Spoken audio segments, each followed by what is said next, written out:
네, 네, 엔지니어 교육을 맡게 된 정영철이라고 합니다. 어, 교육에 앞서서 음향이 약간 공학, 이론적으로 들어가게 되면 어려운 고 이해 안 되는 부분들이 많아서, 웬만하면 그냥 짧게 짧게 하고, 이제 우리가 좀 흔히 사용하고, 어, 실질적으로 해야 하는 걸 위주로 하려고 잡았어서 아마 영상들이 좀 많이 보게 될 거예요. 좀 길지만. 좀 재미없을 수도 있지만 어, 네, 집중해서 했으면 좋겠습니다. 일단 소개는 넘어가고요. 소리에 대해서 할 건데 먼저 소리가 어떻게 발생되는지 보게 되면 소리란 음원이 발생하게 되면 공기나 우리가 이 대기 중에 있는 공기나 아니면 어떤 물체의 진동을 통해서 그 음원이 전달이 되고 그다음에 그게 이제 우리의 귀에 있는 진동판 역할하는 고막이 같이 진동을 하게 되면서 우리가 이 살아가고 있는 사물들의 아니면 우리의 말에 어, 소리를 듣게 될 수 있습니다. 어, 네. 네, 우주에서는 소리가 전달되지 못하지만 이게 매질이라고 돼 있잖아요. 만약에 우주복을 입은 상태에서 우주복끼리 맞대고 얘기를 하게 되면 어느 정도 소리는 전달이 된다고 하더라고요.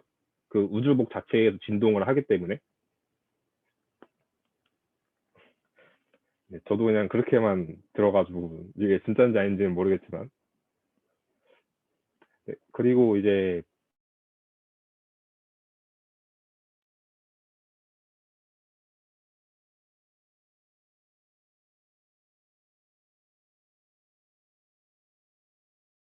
뭐 얘기를 하는데 사람이 들을 수 있는 게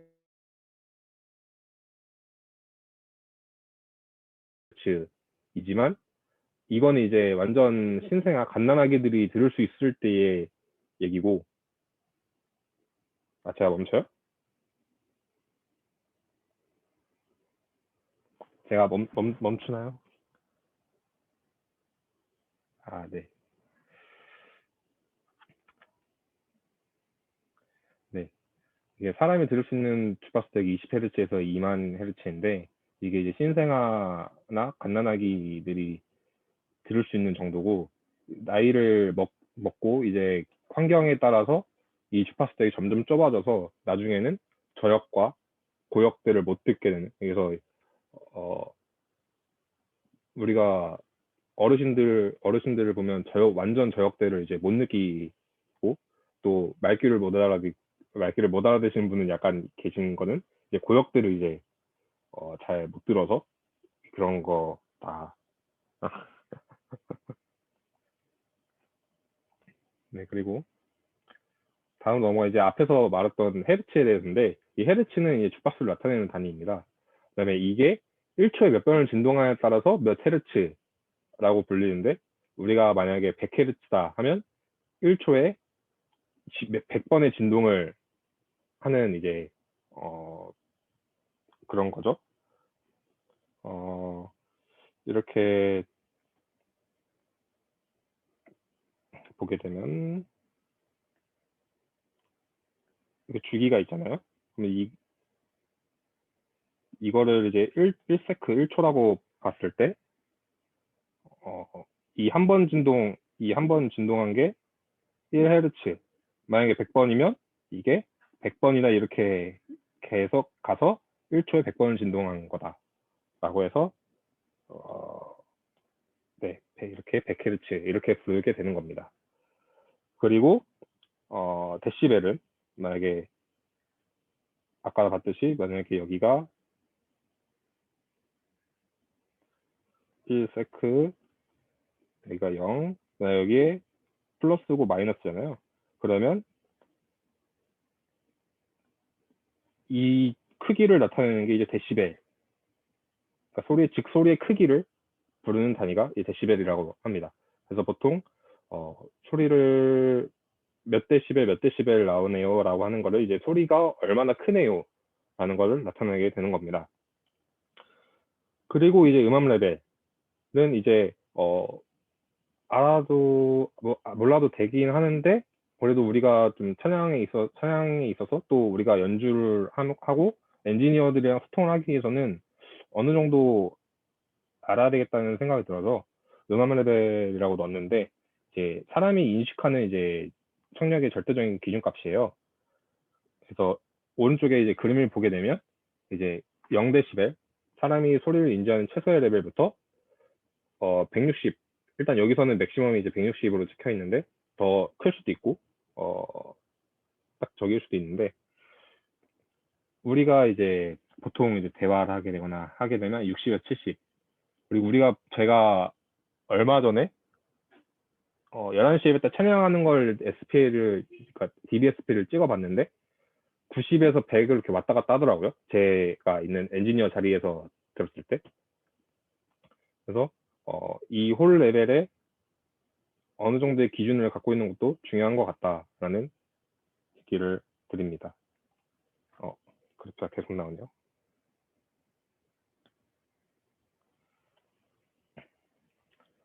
네, 요즘에는 꽤 크게 틀고 있습니다.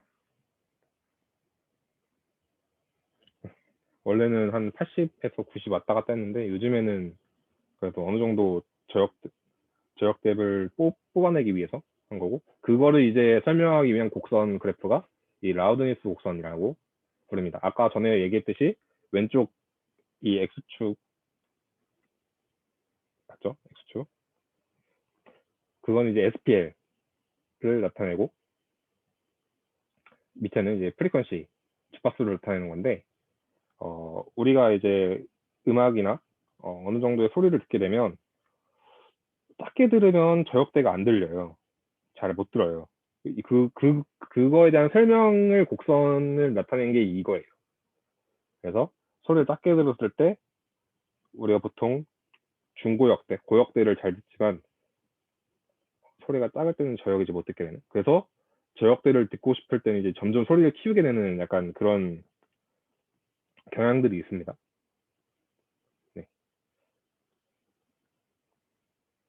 네 맞아요. 그러면 이제 저역대를 더 듣고 싶기 위해서는 이게 레벨을 키우다 보니까 점점 이제 음압이 높아지고 그렇게 되면 아까 전에 그래프에서 봤듯이 이제 막 제트기가 지나가는 소리 정도의 레벨까지 막 올라갈 수도 있는 그런 아주 어마무시한 이제 레벨을 네, 경험할 수 있게 됩니다. 그래서 이건 이 정도까지만 딱 어느 정도 소리에 대해서만 알고 있어야 된다. 그리고 이제 다음에는 전기음향기기 진짜 소리는 이제 간단하게 끝내고 전기음향기기가 이제 제일 주 목적이다 보니까 여기 좀 내용을 많이 담았는데요. 먼저 이제 순서를 보면 쩌라하겠지만 오늘은 딱 마이크까지만 DI 박스까지만 하고 끝낼 겁니다. 여기도 이제 내용이 너무 많아서 네, 여기서 끝낼 거고 이제 먼저 시스템 흐름을 보게 되면 마이크 그다음에 MP3, CD 같은 그것도 악기가 될 수도 있겠죠. 이런 걸로 이제 신호를 주는 이 시스템에서 신호를 주게 되는 입력부라고 부르고 이 입력된 신호들을 컨트롤하는 거를 이제 제어부. 뭐 여기에는 뭐 오디오 콘솔이 될 수도 있겠고, 뭐 네트워크 장비가 될 수도 있겠고, 네. 그리고 출력부에는 우리가 흔히 알고 있는 이제 스피커들이 주가 될 수 있겠습니다. 네. 그 다음에 이제 마이크를 보게 되면 마이크의 마이크의 원리가 우리가 말하거나 어느 정도의 소리가 발생하게 되면 이게 이제 진동을 하게 된다고 아까 맨 처음에 설명을 했잖아요. 그러면 이 마이크에도 같이 진동을 할 수 있게 돼 있는 진동판, 다이어프레임이 있는 구조가 있습니다. 그래서 이 다이어프레임이 같이 진동을 하면서 우리가 말하는 또 여기 우리가 이렇게 소리가 나면 그 진동하게 되는 물리적인 소리 신호를 마이크에서 진동을 하면서 네, 맞습니다. 목에 있는 성글처럼 마이크의 다이어프램이 같이 진동을 합니다. 이게 이제 물리적인 신호를 마이크에 진동을 하면서 전기적인 신호로 바꿔주는 역할을 하는 겁니다. 원래 마이크 설명하면서 이제 마이크 구조에 대해서 원래 얘기를 해야 되지만 우리가 거기까지 알 필요는 없을 것 같아서 패스하게 됐습니다. 그리고 우리가 지금 이제 다이나믹 마이크라고 되어 있는데 우리가 흔히 사용하고 있는 마이크이고 여러 음원이 섞인 무대 위에서 이제 주변의 소리를 많이 흡수를 하지 않게끔 방지하면서 내가 원하는 소리만 이제 뽑아내고 싶을 때 제일 효과적으로 사용할 수 있습니다. 그래서 우리가 싱어들이 만약에 많이 서 있는데 거기서 막 이곳저곳에 나는 소리가 다 만약에 마이크로 들어온다 하면 우리가 원하는 목적인 싱어 소리를 못 뽑게 되는 그런 상황이 발생하기 때문에 우리가 그 목적만 뽑을 수 있게끔 사용하는 마이크라고 이해하시면 설명이 좀 되겠습니다. 그래서 오른쪽에 그림을 보게 되시면 우리가 싱어들이 주로 쓰고 있는 마이크죠. 그리고 다음으로 넘어가면 이제 컨덴서 마이크라고 합니다. 이거는 이제 다중수음 또 전체적인 소리를 잡을 때 효과적으로 사용하게 되는데 코란데오가 거의 쓸 일은 없지만 그래도 자세하게 눈여겨보시면 싱글분당 드럼에 이렇게 꼭대기에 더듬이처럼 이렇게 내려와 있는 마이크가 두 개가 있어요. 그게 이제 컨덴서 마이크고 그거를 왜 드럼은 이제 소리가 자체가 엄청 크잖아요. 근데 왜 거기다가 왜 전체적인 소리를 잡으려고 컨덴서 마이크 설치를 했냐 하면 이제 드럼에서 그 때릴 때 나는 그 통 하나하나씩의 악기 그 통 하나하나씩은 마이크를 다이나믹 마이크를 댔어요. 아까 설명했던 것처럼 그 음원만 하나하나씩 뽑기 위해서. 근데 컨덴서 마이크를 댐으로써 그 드럼 그 칸마이가 쳐져 있잖아요. 거기에서 이제 발생하는 공간적인 전체적인 소리를 잡으려고 이 컨덴서 마이크를 사용을 했습니다. 근데 하지만 이거는 이제 별도의 전원 공급이 필요함으로써 관리가 좀 잘 되어야 되는 부분들이 있습니다. 그리고 이제 마이크 지향성에서 얘기를 잠깐 할 텐데 뭐 이따 영상에서도 잠깐 설명을 하겠지만 지향성이 마이크마다 다 종류가 있고 그다음에 뒤에 보게 되면 이 주파 특성이 또 다 있어요. 그래서 보통 엔지니어들이 이제 이거 용도에 맞춰서 다 사용을 합니다. 근데 여기서 이제 싱어들이 마이크 사용법이나 아니면 관리를 좀 못하게 되면 이 지향성들이 막 조금씩 막 흐트러지게 돼 있어요. 그래서 이거를 좀 마이크도 이제 조심히 다뤄달라라는 취지로 살짝 얘기를 하고 네, 이제 주파 특성을 보게 되면 이게 이제 본당에서 사용하고 있는 슈어의 이제 베타 58 싱어들이 사용하고 있는 베타 58이라는 마이크의 주파수 그래프입니다. 이 주파수 그래프를 보게 되면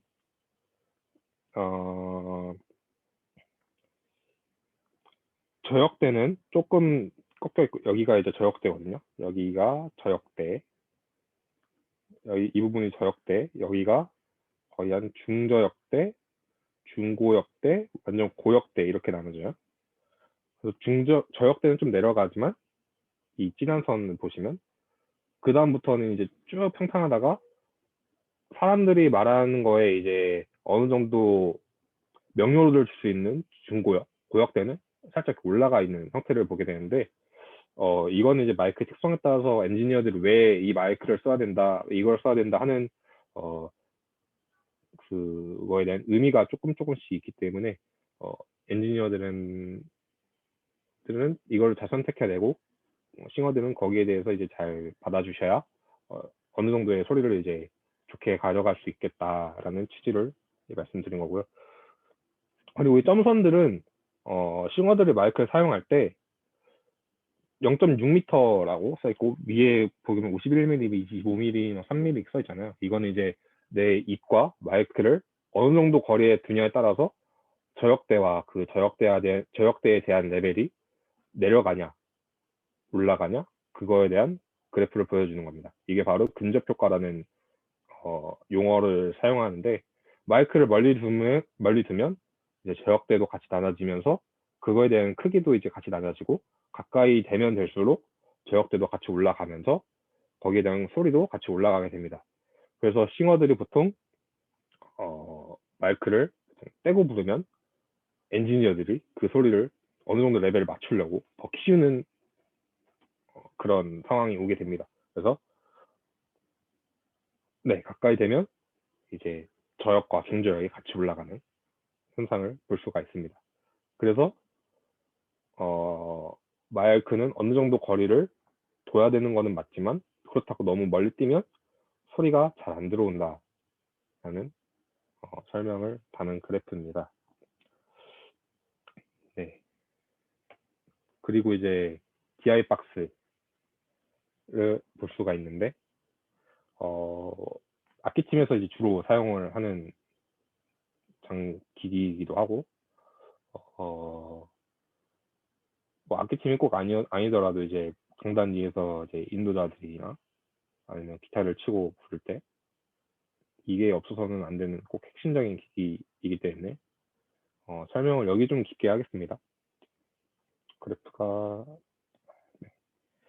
DI 박스가 이제 어떻게 부르면 다이렉트 박스라고 불리고 또 한국말로 바꿔서 부르면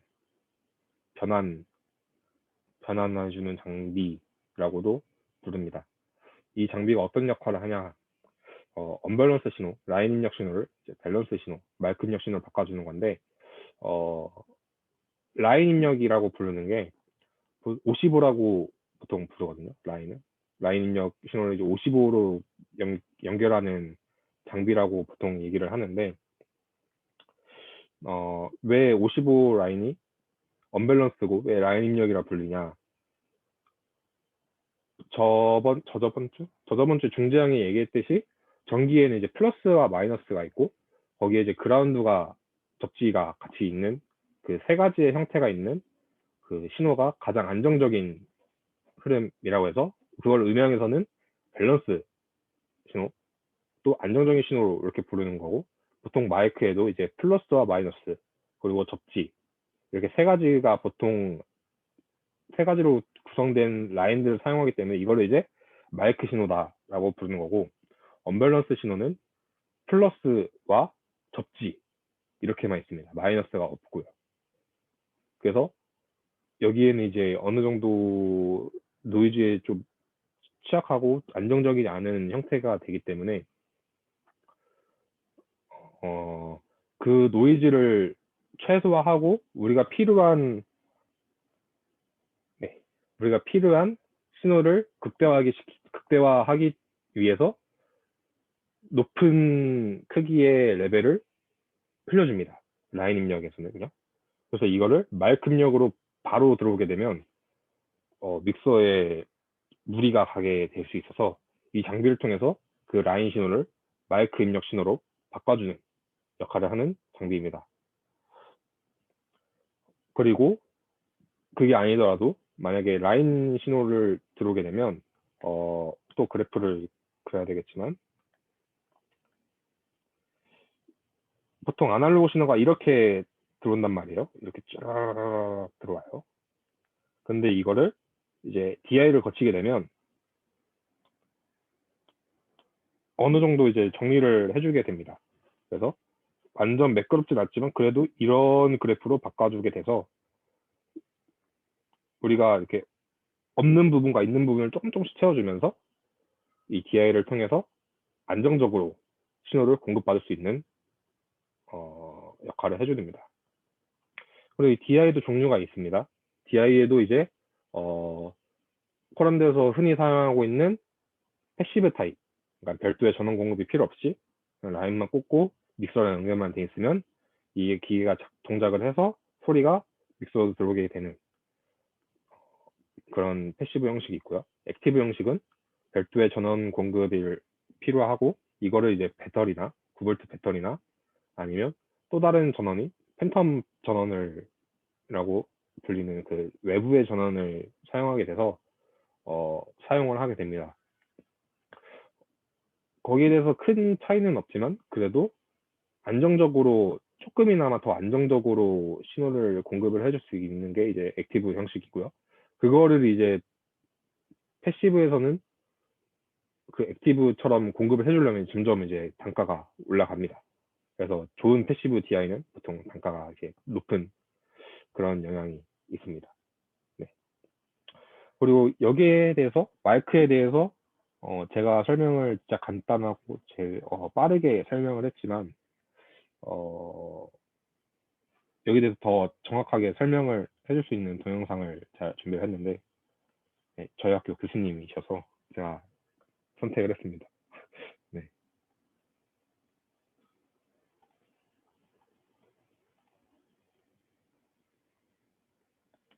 이게 15분짜리지만 좀 긴 것 같지만 마이크 사용법에 대해서 정말 잘 나와 있어서 이 영상 꼭 봐야 될 것 같아서 준비를 했습니다.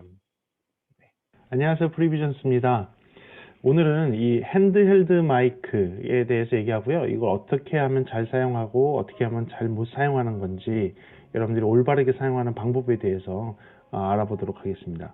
가장 대중적인 마이크인 이제 슈어사에서 나오는 SM58을 갖고서 이제 보여드릴 텐데요.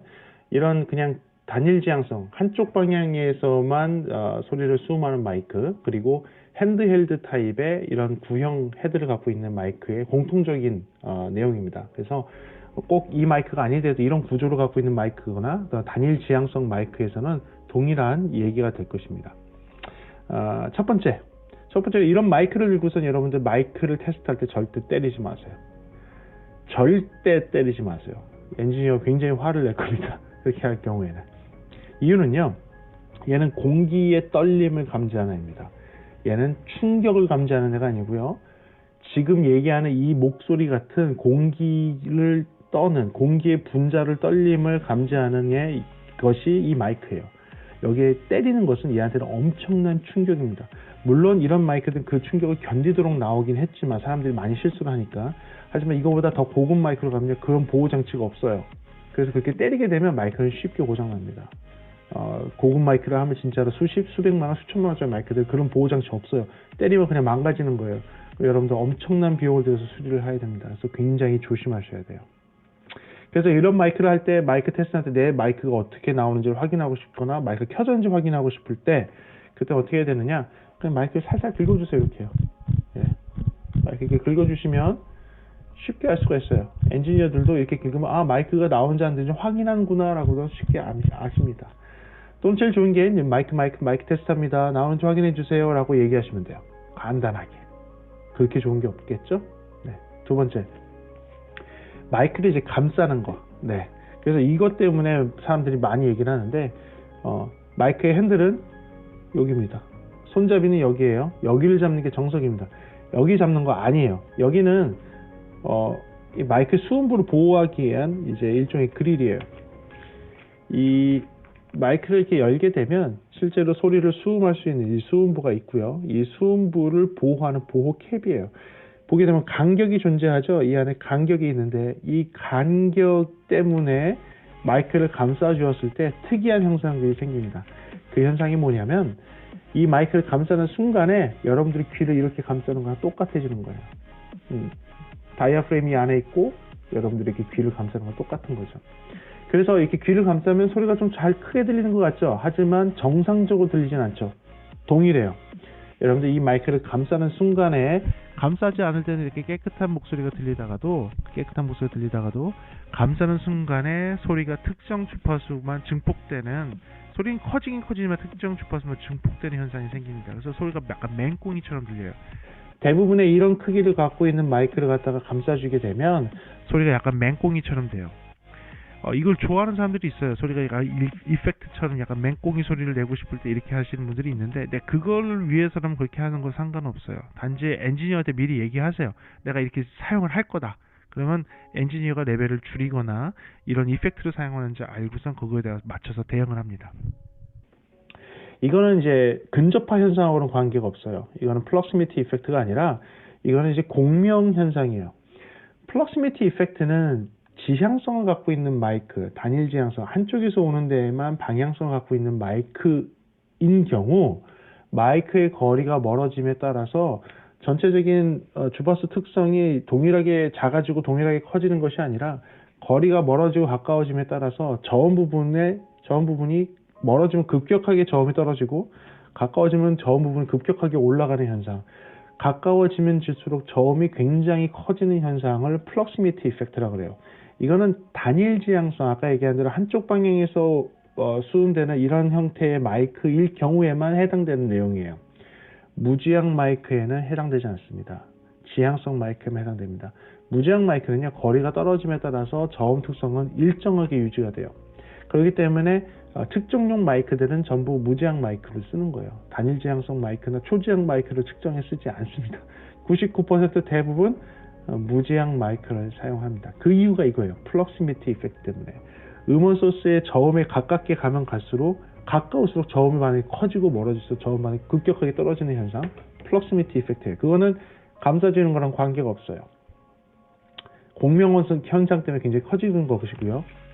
두 번째, 감쌌을 때의 문제가 뭐냐면 이 마이크를 보게 되면 수음부도 있지만 수음부 옆에 이 공기가 들어갈 수 있는 다른 이제 그릴망 같은 게 또 존재합니다. 이쪽에 그릴망이 존재합니다.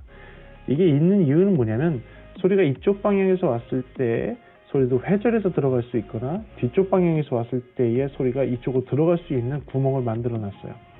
이런 어떤 구조체를 만들어 놓고 소리가 양쪽 방향으로 들어갈 수 있게 해놓은 거, 이걸 일종의 네트워크라고 부르는데요. 이 네트워크는 이제 물리적인 네트워크여서 소리가 이쪽에 왔을 때에만 다이아프레임이 잘 움직일 수 있도록 공기구멍 비슷한 것을 만들어 놓은 거예요. 대신에 측면이나 후면에서 소리가 들어왔을 때에는 이 다이아프레임이 잘 움직이지 않도록 해놨어요. 그 전기 장비를 쓴 것이 아니라 이 물리적 구조를 이용을 해서 소리가 한쪽 방향에만 민감하도록 만든 것인데요.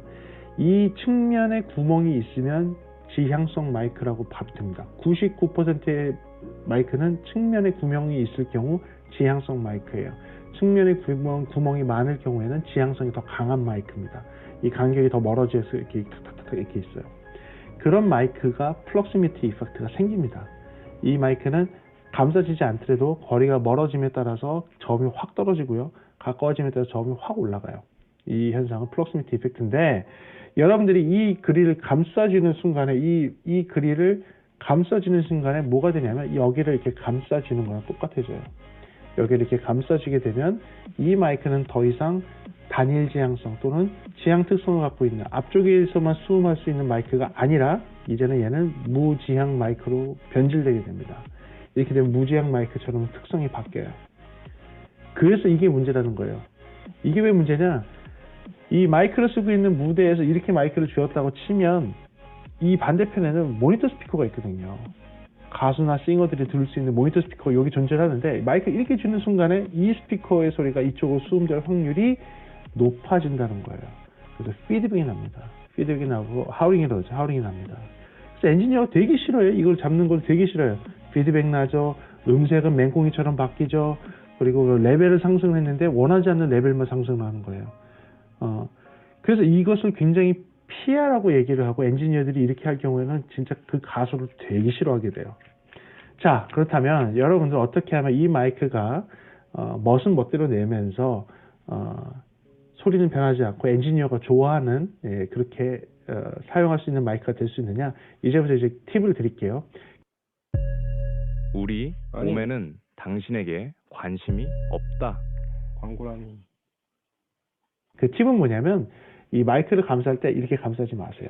이렇게 감싸면 지금 들리는 것처럼 맹꽁이 소리가 나옵니다. 이렇게 맹꽁이 소리가 나오는데 이렇게 감싸지 마시고 마이크를 감싸실 때 엄지하고 검지만 이용을 해서 이런 식으로 만드세요. 이런 식으로 만들면 앞에서 보면 약간 마이크를 감싼 듯한 느낌이 들죠? 이제 약간 멋도 있고요. 그런데 옆에서 보게 되면 측면이 다 뚫려 있어요. 측면이 많이 뚫려 있어서 공기가 들어갈 수 있는 충분한 구멍이 생깁니다. 이렇게 보시게 되면 이렇게 충분한 환경이 되죠. 그래서 이렇게 할 경우에는 소리가 변질되지가 않아요. 이렇게 그냥 잡았을 때와 이렇게 잡았을 때 크게 변질되지가 않습니다.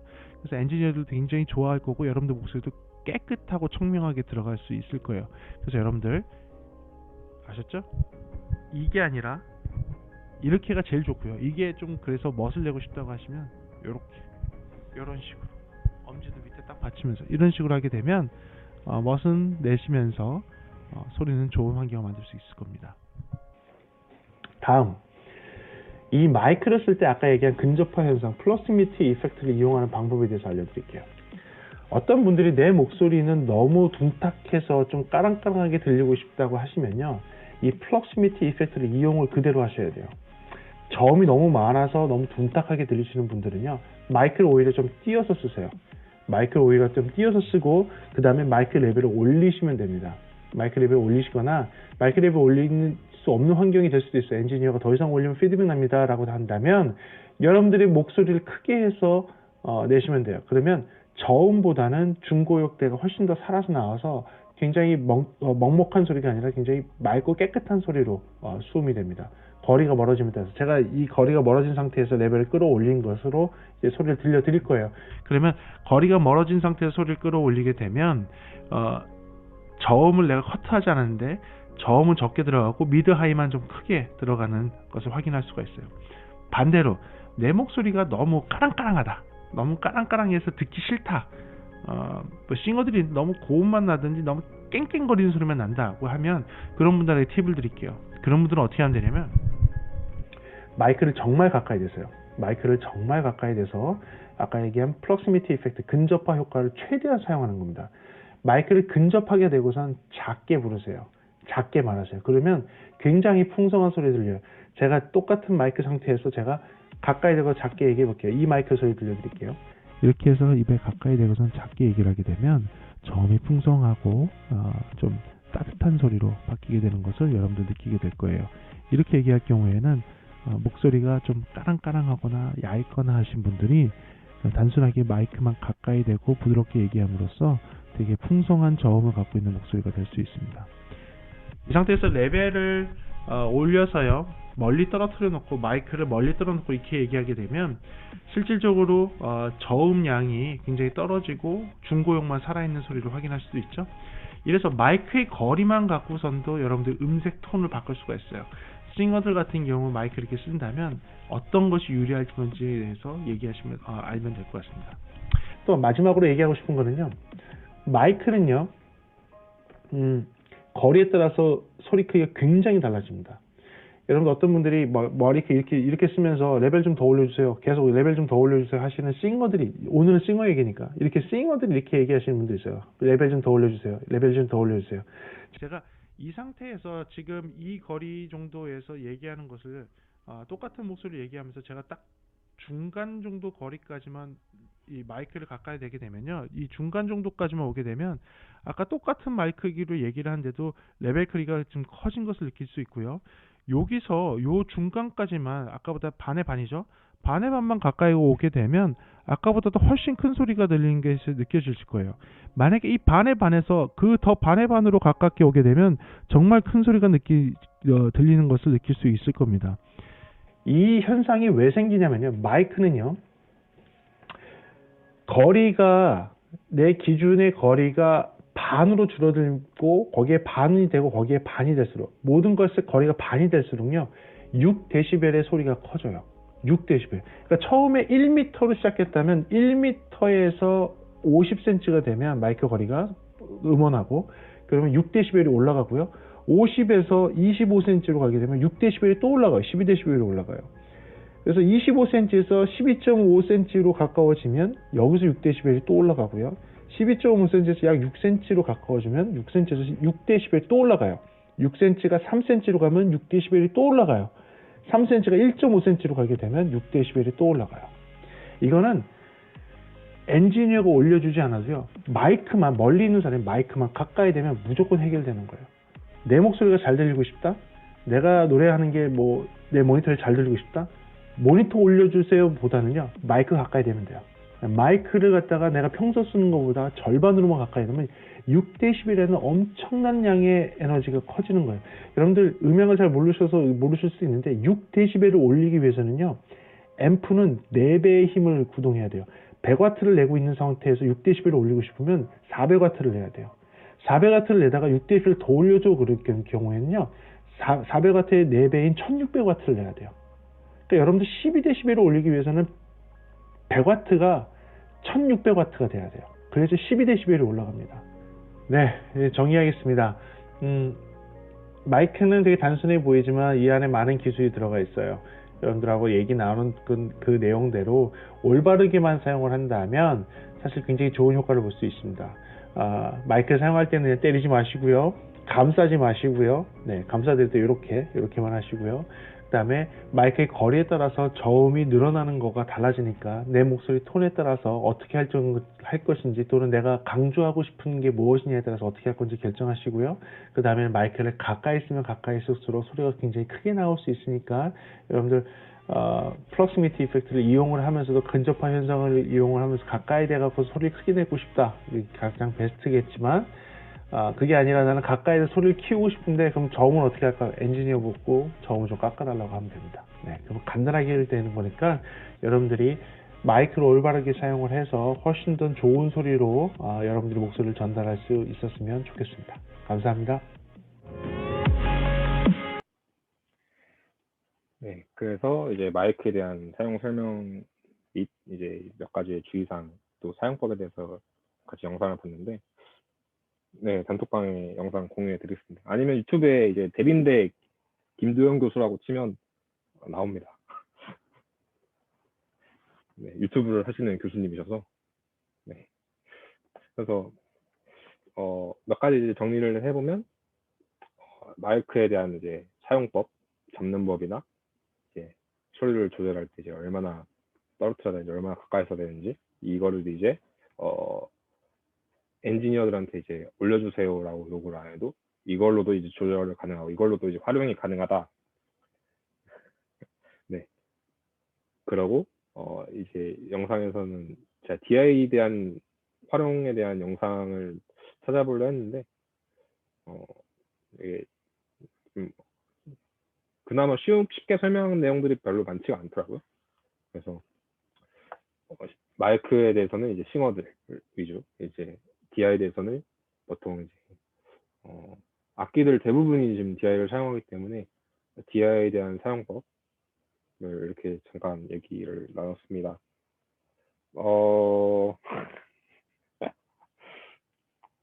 제가 영상은 안 만들어도 자료는 제가 다음 주에 들고 오겠습니다. 제가 영상은 좀 그렇고 그래서 이제 그것만 이제 잘 숙지하고 계시면 네, 각 주자들, 플레이어들이나 아니면 엔지니어들과 소통할 때도 도움이 많이 된다라는 거를 이게 오늘의 주된 핵심입니다. 그리고 다음 주에는 제가 그 교육 자료를 책을 미리 보내드렸잖아요. 거기에 대한 설명도 좀 있긴 한데 이제 오디오 콘솔, 믹서의 아주 간략적인 부분만 딱 설명을 하고 이제 또 스피커 또 왜 소리가 나는지 어떤 구조로 소리가 나오게 스피커를 통해서 나오게 되는지에 대해서 얘기를 하고 왜 스피커도 이제 마이크처럼 지향각이 있기 때문에 어느 지역에 들어오게 되면 소리가 정말 명료하고 정말 잘 들리는 지역이 있고 어느 정도 벗어나면 소리가 좀 둔탁하게 되면서 명료도가 확 떨어지는 부분, 그리고 왜 피드백이 나는지, 왜 하울링이 나는지 그거에 대해서 얘기를 할 거고요. 그 다음에 이제 다음 주에는 시간이 좀 된다고 하면 케이블 또는 이제 믹서에 우리가 찬양하게 되면서 사용할 수 있는 어느 정도의 이제 기타 기기들까지 설명을 하고, 아마 그 이후에는 다시 중재형 이제 엔지니어를 대하는 이제 마음 자세였나? 네, 아마 그걸 하게 될 겁니다. 네, 오늘 제가 준비한 내용은 딱 여기까지고요. 네, 선생님 여기까지입니다. 그 질문이 올라왔어요. 네네. DI에 뭐가 켜져 있냐, 꺼져 있냐 하는 건 뭔가요? 라는 질문도 올라왔고, 이거 보면서 또 이제 명철이가 잘 설명해줬고, 임사 교수님이 또 이렇게 설명해주신 내용들을 이렇게 보면서, 우리 영혼들 중에 궁금한 부분이 있다면 오늘 배운 내용 안에서, 네. 잠깐 질의응답을 하는 시간을 좀 가질게요. 예, 질문이 또 언밸런스 마이크는 언제 쓰는 건가요? 뭐 이런 질문들이 이제 올라오는데 질문들에 명철이가 대답을 명철이가 할 수 있는 선에서 대답을 해주면 좋을 것 같아요. 네, DI에서 아마 뭐 켜져 있냐 꺼져 있냐는 아마 패드의 기능 또는 그라운드 리프트를 주로 얘기를 하는데, 패드가 뭐냐면 그 라인 입력 신호라고 했잖아요. 엄청 큰 신호가 DI로 들어온단 말이에요.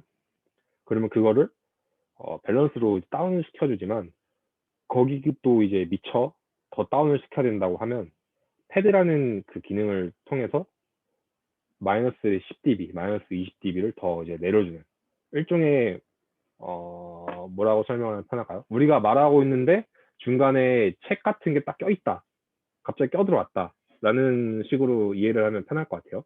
왜냐면 우리가 얘기를 하는 도중에 만약에 지금 코로나처럼 칸마이가 쳐지면 소리가 딱 떨어지잖아요. 확 다운되잖아요. 우리가 잘 안 들리는 뭐 그런 것도 있겠지만 소리가 확 다운되는 것처럼 이 패드라는 기능을 통해서 엄청 큰 신호가 그대로, 그러니까 엄청난 큰 신호가 DI를 통해서 믹서로 들어오면 참, 믹서로 들어올 때 적정한 신호를 참 들어오면 좋겠지만, 그것보다도 더 큰 신호로 들어온다.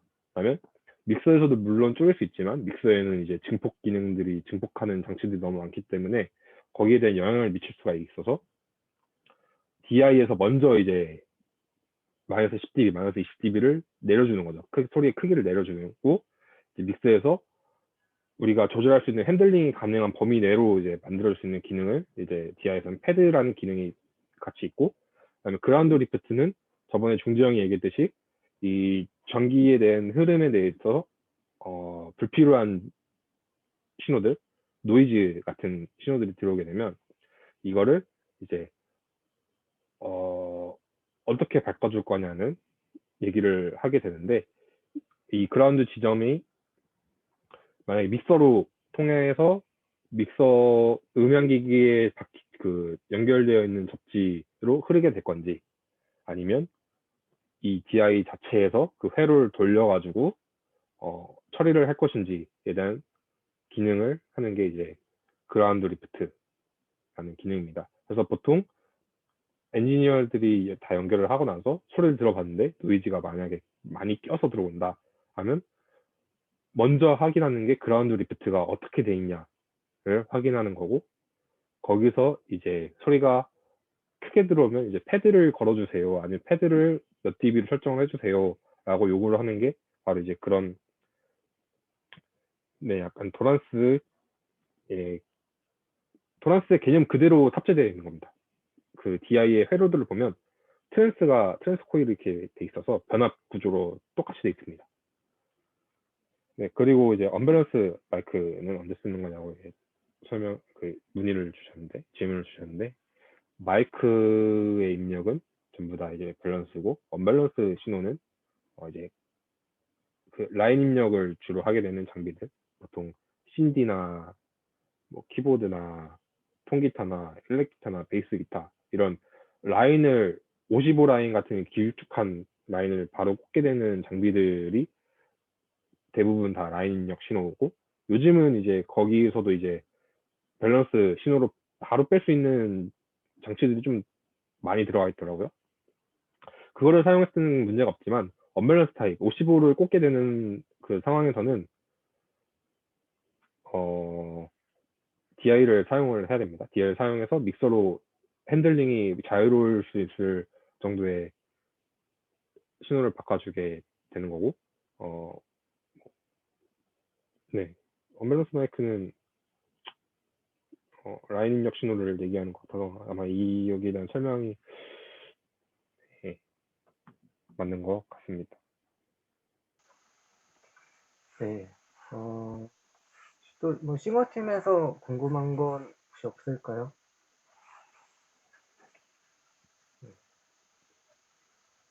저희가 질문에 대답하고자 정말 알고 있는 많은 것들 다 충동은 느낌이기도 했고, 또 잘 대답을 해줘가지고 되게 고맙기도 하고, 오늘 재밌는 걸 배운 것 같아요. 마이크의 그 근접화 효과, 근접 효과, 그걸 통해서 우리가 마이크를 어떻게 사용해야 될지 이런 것들도 배운 것 같고 한데, 다음 주도 기대를 좀 해보면서 오늘 이제 교육을 이렇게 마치면 될 것 같아요. 그러니까 저도 이렇게 들으면서 내가 마이크를 어떻게 사용해야 될지 고민 고민을 좀 해보게 됐던 것 같고, 아까 뭐 준영이나 이제 도원이도 조금 전에 얘기를 했던 것 같은데, 싱어들은 내가 한 번씩 다 그거를 해보면 좋을 것 같아요. 내 마이크의 거리에 따라서 소리가 어떻게 달라지는지. 어, 네. 저도 기타 내려놓고 해야 될 것 같네요. 네. 더 질문이 혹시 있을까요? 아니면, 있을까요? 네. 진행이가 얘기했던 도란스. 아, 도란스는 얘기 되게 오랜만에 듣는 단어였었고. 음,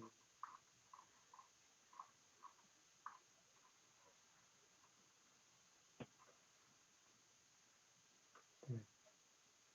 그래서 어떤 질문들은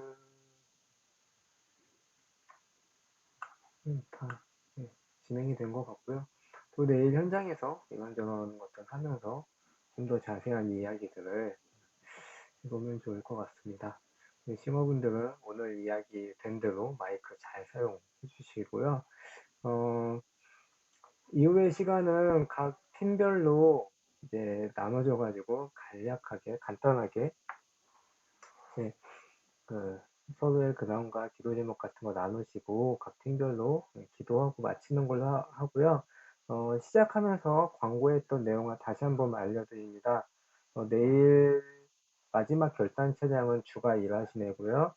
그래서 그거 관련돼서 이제 악보 수정해가지고 오늘 중으로 올려드릴게요. 그리고 내일도 신길본당의 냉방이 어렵다고 합니다. 송풍 가능하지만 안에 여러 가지 세관 작업 교체가 다 마무리가 되지 않아서 내일도 냉방은 어렵다고 하니까 우리 싱어 하시는 분들 또 악기 하시는 분들 각자의 자리에서 봉사하시는 분들은 물 꼭 챙겨 오시고 뭐 얼음물이 됐든 아니면 이제 코람대로 거기 자유지에 있는 물이 됐든 물 꼭 챙기시고 그리고 개인적으로 가능하신 분들은 개인용 선풍기 꼭 챙겨 주시고요. 그렇게 해서 탈진되지 않도록 그 장소에서 힘들어지지 않도록 이렇게 준비해 주시길 부탁을 드립니다. 그러면 제가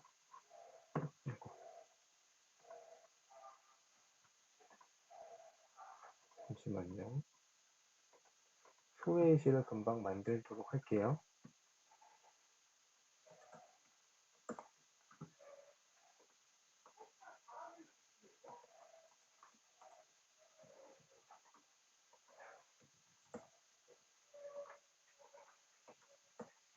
네, 오늘 그 강의하느라 고생한 우리 명철이한테 고생했다고 박수 한번 좀 해주면 좋을 것 같아요. 네, 다음 주에도 더 복잡한 이야기들을 많이 할 텐데 오늘 막 그래프도 그려가면서 잘 이렇게 해줘서 너무 고맙고요. 다음 주에 정말 기대해 봅니다. 그러면 이제 각 모임별로 회의실로 가서 소모임 하고 마치도록 하겠습니다. 소모임 시작할게요.